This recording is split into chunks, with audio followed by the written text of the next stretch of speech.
Mahkamah Konstitusi Anwar Usman menerima penghargaan Nugra Jasa Dharma Pustaloka kategori Lifetime Achievement 2023 dari Perpustakaan Nasional.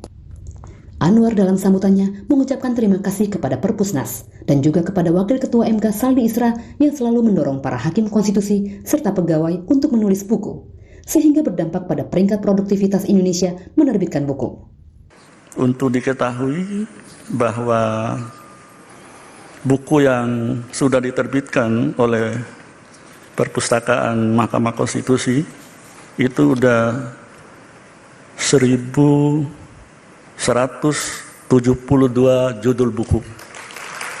Penghargaan Nugra Jasa Dharma Pustaloka juga diberikan untuk Wakil Ketua MK Saldi Isra untuk kategori pejabat publik.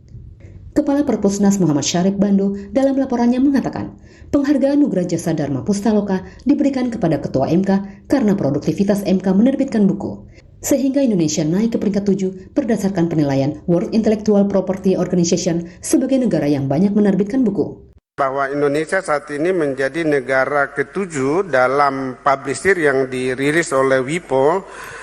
Itu mengapa Bapak dari MK akan mendapatkan lifetime achievement, karena menempatkan MK di Asia sebagai suatu lembaga peradilan tertinggi yang paling banyak menerbitkan buku dalam beberapa tahun terakhir, di mana ISBN yang berpusat di London itu mengirimkan ISBN ke Perpustakaan Nasional, dan ini menjadikan kita naik ke ranking 7 pada tahun ini. Ilham Riyadi, MKTV News melaporkan. Oktober meriah, year end sale melimpah. DP dan cicilan ringan, New XL7 Hybrid bisa langsung di tangan. Berkendara lebih menyenangkan dengan fitur andalan. Cek selengkapnya di www.suzuki.co.id.